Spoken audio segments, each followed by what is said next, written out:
بیٹے کو زبردستی بنایا، پیسے دے کر مار مار کر۔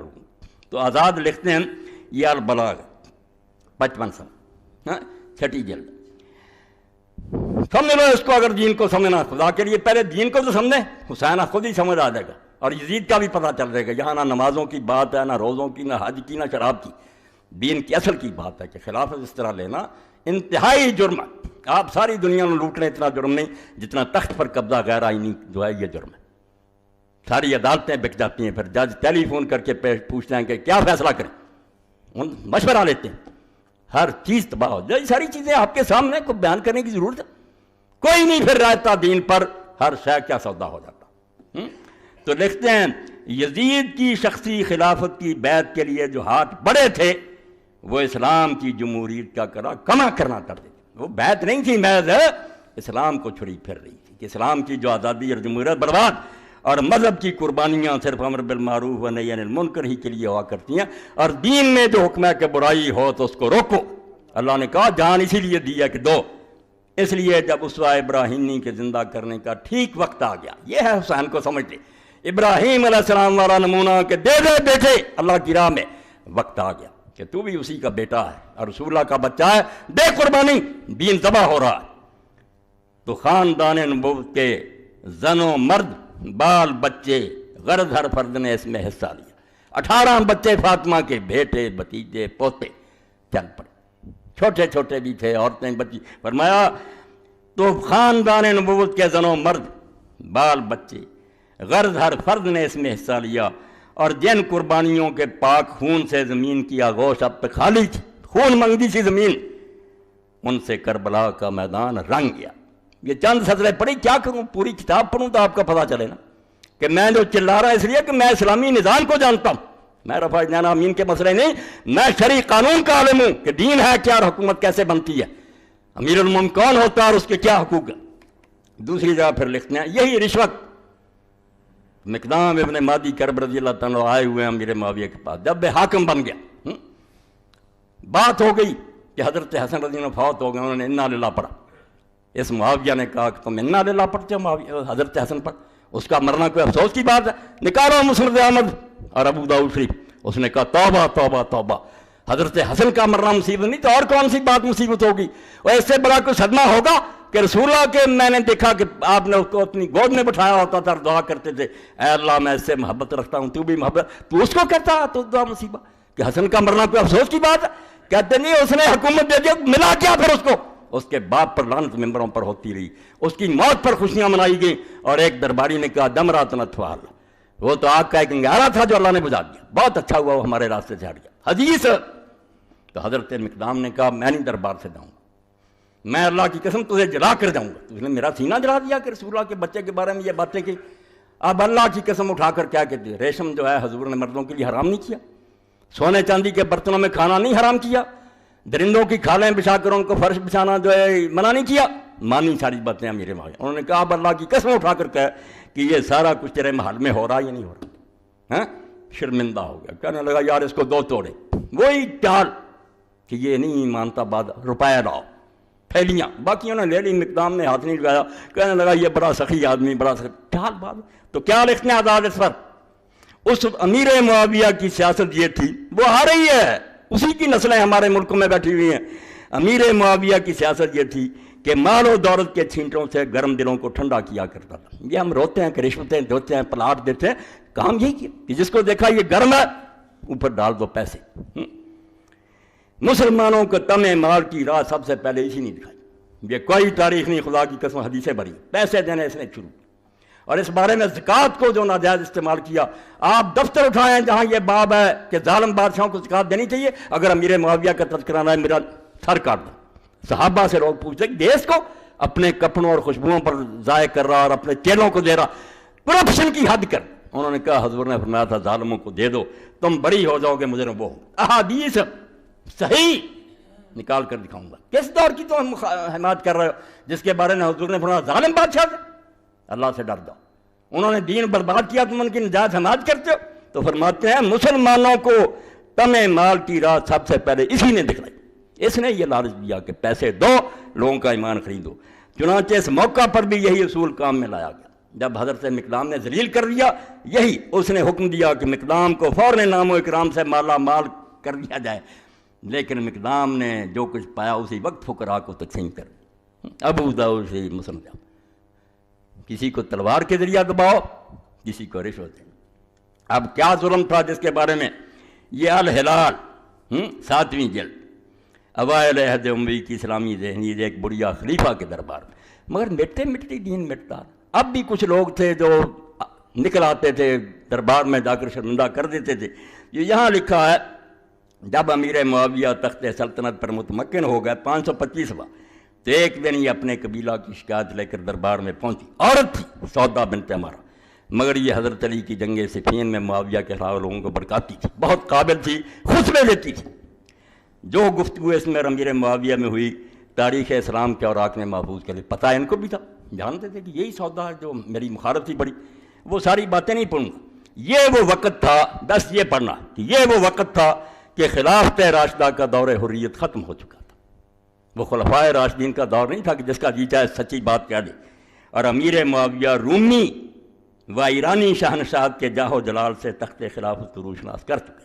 مسلمانوں کی حکومت عادی ہو گئی تھی کیسر و کسریٰ رومیوں کی حکومت کی کہ ڈنڈے سے حکومت کر. یہ ایک سطر میں نے آپ کے سامنے پڑھا. سلسلہ میں یہ نایاب کتاب، اس کے حوالے نہیں آپ کو کہیں ملیں گے، میں ریکارڈ کرا دوں، لوگوں کے کام آئے. الہلال ہے مولانا ابوالکلام آزاد رحمۃ اللہ علیہ کا، اور اس کی مکمل فائل ہے، دیوبندی حضرات نے اس کو چھپا دیا. الہلال اکیڈمی 32 شاہ عالم مارکیٹ لاہور، اور اس کی دوسری اور تیسری جلد اس میں.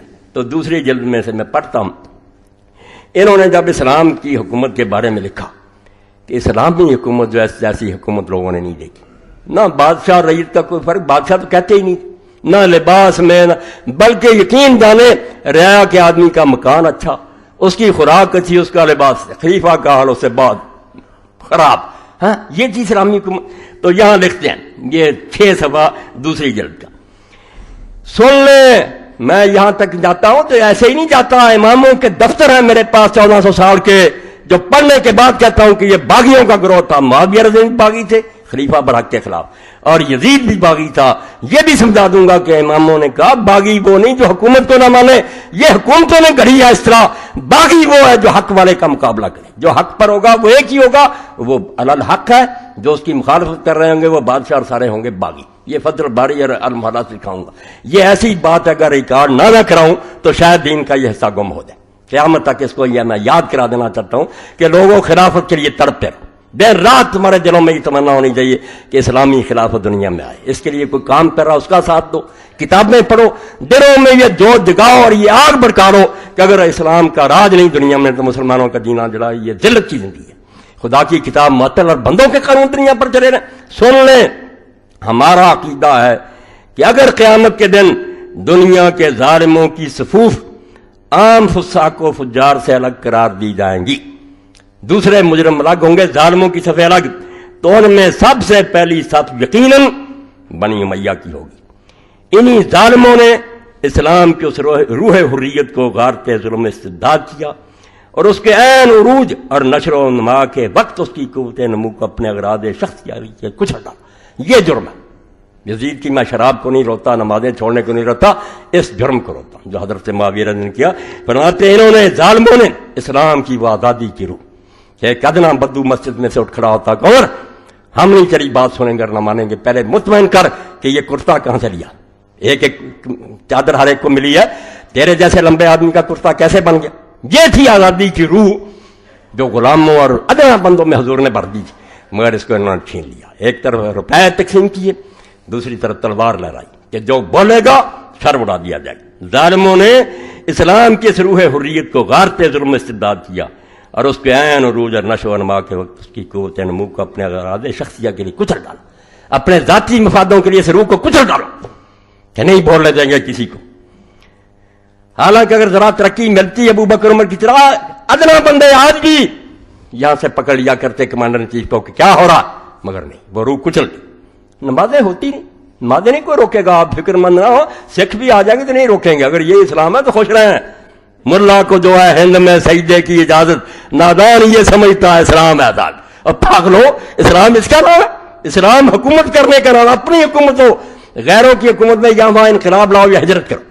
ورنہ رہنا وہاں حرام ہے. اسلام یہ کہتا ہے ان کا اقتدار و تسلط فی الحقیقت امر بالمعروف کے صد باب کا پہلا دن تھا. کہتے ہیں جب معاویہ تخت پر آئے اور ان کی اولاد آئی، وہ اسلام میں جو حکم تھا کہ اچھی بات کو اور بری بات روکو، اس کے روک دینے کا پہلا دن تھا. اس دن چھری پھیر دی گئی کہ کوئی ٹوک نہیں سکتا، جو جی چاہیں گے کریں گے، بول نہیں سکتا.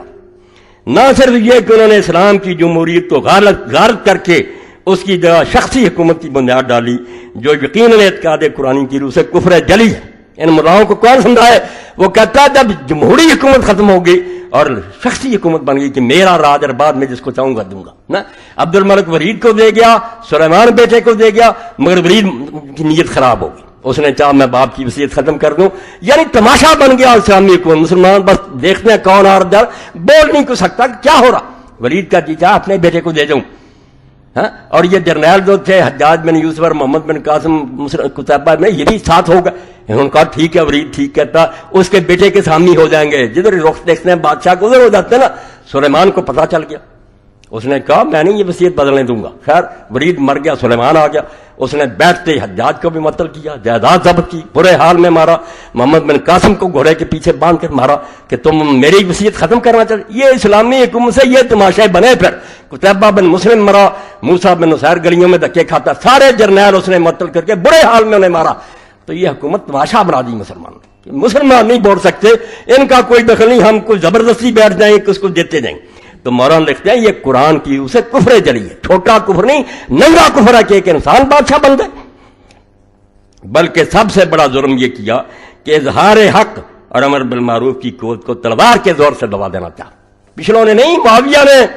جاؤ صحابہ کے حالات دیکھو. کسی غریب نے کہا اسی کا حاکم حکم ابن عمر غفاری خود کمانڈر بنا کر بھیجا، مال غنیمت لکھا کہ سونا چاندی نکال کر مجھے دے در، باقی قرآن کے مطابق تسلیم کرو. زیاد نے یہ خط لکھا، اس نے کہا نہیں، امیر المومنین کے خط سے پہلے اللہ کی کتاب ہے، پائی پائی تقسیم ہوگی جیسے قرآن کہتا. اور سزا کیا ملی پھر اس کو؟ اسی وقت معطل کر کے بیڑیاں لگائیں اور وہ جیل میں بھرا. صحابی رسول اس حکومت کی بات کرتے، وہ ناراض یزید کی باتیں کرتے رہتے ہیں کہ بعد یزید کچھ بھی نہیں. وہ تو اس کے باپ کے ظلم دیکھو کہ دین کے ساتھ اس نے کیا برتاؤ کیا، کیا اسلام کا بنا، اور کس طرح اللہ کے نیک بندوں کی زبانیں کاٹی گئیں. اور مسلمانوں کی حق گوئی کو تلوار کے زور سے، اور مسلمانوں کی حق گوئی کی ترقی گناہ ولولے کو مزمل کر دیا. سہم گئے بھائی، روز کون مرتا ہے، ڈر گئے لوگ نہیں بول سکتے. تاہم چونکہ عہد نبوت کا فیضان روحانی اور تعلیم قرآنی کا اثر ابھی بالکل تازہ تھا. حضور کا اثر اتنی جلدی تو نہیں دور ہو سکتا، ابھی لوگ تھے. اس لیے اگرچہ طرح طرح کی بدعات اور محدثات و معاصی کا بازار گرم ہو گیا تھا. یہ تمہارے اہل حدیثوں کے امام الہند لکھ رہے ہیں کہ بدعتوں کا بازار گرم تھا اور گناہ کی ریل پیل تھی، لیکن پھر بھی امر بالمعروف کی آواز کی گرج کوفہ و دمشق کے ایوان و محل کو لرزا دیتی. کبھی کبھی کوئی نکل آتا تھا دیوانہ جو محل میں جا کر اعلان کر دیتا تھا کہ بے شک اس کا سر کاٹ دیا جاتا، مگر نکلتے رہی. یہ میں نے پڑھا ایک لمبا، مگر اس میں تھوڑا سا پڑھ دیا. اب دوسری بدعت کا لکھتے ہیں، کہتے ہیں ذکر نہ کرو. اور انہوں نے کیے کام ہم صرف بیان نہ کریں. ستیہ ناش کیا دین کا کہ امیر المومنین علی جیسا آدمی رسول اللہ کا داماد خلیفہ راشد، اور رسول اللہ کے ساتھ ایسے جیسے موسیٰ کے ممبروں پر کہ جمعے کے خطبے میں بھی دوسرے حصے میں رکھ دیا کہ جہاں خطیب اور باتیں کہے یہ بھی کہے کہ لعن اللہ علی والا محبی، علی اور اس پر محبت رکھنے والوں پر لعن. جا پوچھو ام سلمہ رضی اللہ عنہ سے، رسول اللہ کی بیوی سے. گیا ایک آدمی، انہوں نے کہا تمہارے سامنے ممبر رسول پر حضور کو گالیاں دی جاتی ہیں، حدیث. انہوں نے کہا ماں کون گالی دے سکتا؟ انہوں نے کہا کہتے نہیں کہ علی اور اس سے محبت رکھنے والوں پر لعنت. میں حضور کے گھر میں رہی ہوں، سب سے بڑھ کر محبت تو علی سے حضور رکھ کرتے تھے. یہ کہاں تک بات جاتی؟ اور حضور نے کہا جس نے علی کو گالی دی اس نے مجھ کو گالی دی. یہ حدیث ہے ہماری صحیح، ان کو چھپاتے ہیں. اور تم تاریخ کو آگ لگا دو، میں کہتا ہوں لگا دو. تمہارے سارے جو جھوٹے مسئلے ہیں نا کہ حسین واپس آنا، یہ وہاں سے ہی تم لیتے ہو، حدیث کی طرف نہیں آتے. حدیث میں ان کا شکل دیکھ لو تو کبھی بھی نام نہ لو. تو پھر فرماتے ہیں ان لوگوں نے بنی امیہ کا سب سے بڑا ظلم جو انہوں نے اسلام پر کیا یہ تھا کہ خلافت راشدہ اسلامیہ کو، جس کی بنا اجماع و مشورہ مسلمین پر کوئی نہیں بیٹھ سکتا جب کوئی مسلمان اپنی مرضی سے نہ چنے. اور یہ بھی کوئی بیعت کا طریقہ نہیں کہ باپ تخت پر بیٹھ جائے بیعت لے لی. یہ تو لیتے ہیں لوگ ریفرنڈم کہتے ہیں، یہ بیعت ہوتی ہے؟ تخت پر بیٹھا سارے ہاں جی کہتے ہیں. بیعت اس کا نام ہے کہ ابو بکر عمر کی طرح بے اختیار ہو. تمہاری کوئی حکومت نہیں ہے. پھر لوگوں سے پوچھو بادشاہ پوچھتا اپنے لیے کہ مجھے مانتے ہو یا نہیں، یا باپ بیٹے کے لیے پوچھتا بادشاہ پہ، کوئی دیوانہ ہی ہوگا جو انکار کرے گا. یہ بیعت کہلاتی نہیں، جرم ہے. بیعت مانگی نہیں جاتی، کی جاتی. میرا جی چاہتا کسی کو ووٹ دوں، نہیں چاہتا، کیوں تنگ کرتے ہو مجھے؟ حضرت سعد بن عبادہ نے نہ ابو بکر کی نہ عمر کی، کسی نے نہیں پوچھا. کیوں پوچھنا تھا؟ نہیں، وہ صحیح سمجھا، ٹھیک ہے، زندہ رہا، اس کی عزت ہے. اسی طرح سختی کہ بیعت کرو. تو فرماتے ہیں کہ بدل دیا حکومت شخصی و مستبدہ و سلطنت ملکیہ سیاسیہ میں تبدیل کر دیا، اور حکومت کی بنیاد شریعت پر نہیں رکھی بلکہ محض قوت اور سیاست پر. قرآن حدیث سے نہیں پوچھا جائے گا، ہاں اپنی پاور سے کریں. ٹھیک ہے، قرآن کی کچھ باتیں مانتے تھے، وہ مہربانی سے ان کی، جیسے آپ بھی مان لیتے. جو ان کو فائدہ مند ہو وہ اس کا نہیں انکار کرتے. یہ حکمران جو نقصان پہنچائے کہ یہ بے حیائی نہیں ہونی چاہیے، پردہ کرو، یہ کیوں تم موسیقی نہیں چھوڑو، اتحاد کی ضرورت ہے. تو بھائی ہمیشہ ایسے کرتے. قرآن حاکم نہیں رہتا، بیچارہ کھڑا ہے سائل، جو اس کی بات مان لے، جس کو چاہے رد کر دیں. اور تاریخ اسلام کے تمام صغار و کبار و عالی و ادانی، بہت مشکل لکھتے تھے نا، چھوٹے بڑے اعلیٰ ادنا اس پر متفق ہیں، اور تمام اہل سنت و جماعت کا اس پر اتفاق ہے. جو نہیں اتفاق رکھتا وہ اہل حدیث نہیں ہے، کوئی ناسبی ہے، پلید ہے. اہل سنت کا اس پر اتفاق ہے کہ یہ ایک سخت بدعت تھی، اور مطابق ارشاد سعد کو مسلوق علیہ الصلوۃ والسلام خود حضور کے فرمان کے مطابق ملک کے عزوز کا آغاز تھا، ظالم بادشاہی کا آغاز تھا حضرت معاویہ سے. کیونکہ آپ نے کیا دیا تھا؟ خلافت میرے بعد 30 سال ہے، پھر ملک عزوز ہے. نبی کو نہ جھٹلاؤ. یہ جائیں جہاں جائیں، ہم کہتے ہیں اللہ لے جائے جنت میں، ہمیں کوئی، مگر اسلام کو نقصان پہنچے. ولیکن خلافت راہ گم کر کہ اول مومنہ و شاہی میں، وہی تخت، وہی تاج، وہی دربان. پھر لکھتے ہیں اور سنو، اذا جملہ بنی امیہ والے مروان کی ایک سب سے بڑی ہادم شریعت اور پر معصیت و فسق و عدوان بدعت شرعیہ، دین کو تباہ کرنے والی گناہوں سے بڑی بدعت وہ تھی جس کا انتقامانہ اتباع برادران شیعہ نے شروع کیا. کہتے یہ بیوقوف بن گئے اور معاویہ کی غلط سنت پر چل پڑے، نفرت ہوگی، تبرہ کرتے ہیں. مگر شروع کس نے کی؟ یہ بدعت کس نے شروع کی؟ شیعوں نے نہیں کی، حضرت معاویہ نے شروع کی. اور افسوس ہے کہ بدبختانہ شاید آج تک کرتے ہیں. یہ شیعوں کے بارے کہتے ہیں کہ وہی سنت پر عمل کرتے ہیں. یعنی سب سے پہلے سرزمین اسلام میں جو رحم و محبت اور صلح و اخوت ہی کی تخم ریزی کے لیے بنی تھی کہ پیار، اسلام پیار کے لیے، سب و شتم اور لان و تبرے کا تخم انہوں نے بویا. لعنت، اور وہی گھروں میں بیٹھ کر نہیں، مقدس مساجد اسلام میں جو صرف عبادت و طاعت الہی و اذکار و اشغال مقدسہ کے لیے بنائی گئی تھیں کہ اللہ کی یاد کی جائے اور یہاں درود پڑے جائیں، اپنے اغراض نفسانیہ منکرہ سیاسیہ سے اہل بیت نبوت حضرت امیر علیہ السلام پر علانیہ لعنت بھیجنی شروع کی. توبہ توبہ. آپ کہتے ہیں صحابی کو بلانا، جنہوں نے ممبروں پر لعنت کی علی کو. علی صحابی بھی نہیں ہے. اللہ کا خوف کرو. اور چیختے رہے حضرت سعید بن زید جیسے اور دوسرے کہ ظالموں ممبر پر کھڑے ہو کر یہ ابو داؤد شریف میں سے نکال لو، کہ شرم نہیں آتی؟ رسول اللہ نے اسے جنتی کہا ہے، 10 جنتی صحابہ، اور تم اس کو گالیاں دے رہے. اس کے بعد پھر فرماتے ہیں کہ ان لوگوں نے کیا کیا کیا، بالکل دین اسلام کا تماشا بنا لیا. بنی امیہ کی سب سے پہلی بدعت اور اسلام و مسلمین پر ان کا اولین ظلم یہ تھا کہ نظام حکومت اسلامیہ کا تختہ یکسر اٹھ دیا اور خلافت راشدہ جمہوریہ سیاح کی جگہ مستبدہ ڈکٹیٹرشپ و ملک کے عزوز کی بنیاد ڈالی. یہ انقلاب بہت شدید تھا. آج لوگوں کو محسوس نہ ہو چلو جی جو جی چاہے آ گیا، تو یہ اس لیے کہ دین سے ہم دور ہو گئے. ہمیں پتہ ہی نہیں کہ حکومت تو ڈرائیونگ سیٹ ہے. یہ معمولی بات نہیں، جیسے ڈرائیور غلط بیٹھ گیا وہ لے جائے گا جدھر کو لے جانا چاہتا. آپ کرتے رہیں دعائیں، روتے رہیں. وہ اگر جانا چاہتا گنگا کو، آپ مکہ نہیں جائیں گے، کبھی نہیں جائیں گے. حکمران جو ہے یہ امیر ہے، اس کے ہاتھ میں باغ ڈور، یہ غلط ہو گیا، سارا قبلہ ٹیڑھا ہو جائے گا. اس لیے فرماتے ہیں یہ انقلاب بہت شدید تھا، چھوٹی بات نہیں تھی. دین برباد ہو رہا تھا اور بہت مشکل تھا کہ ملک کو اس پر راضی کیا جائے. ابھی لوگ تازہ تھے، صحابہ کرام بھی ابھی موجود تھے، اور خلافت راشدہ کے واقعات بچے کی زبان پر تھے. اس لیے کس چیز سے کام دیا گیا؟ لوگ تو تڑپتے تھے کیا ہو رہا ہے. اس لیے اس احساس اسلامی کو مٹانے کے لیے تلوار سے کام لیا گیا. تلواریں ننگی ہو گئیں، جلاد کھڑے ہو گئے کہ بولو جو حکومت کے خلاف بولتا. اور جس نے قوت حق و معروف سے زبان کھولی اس کو زور و شمشیر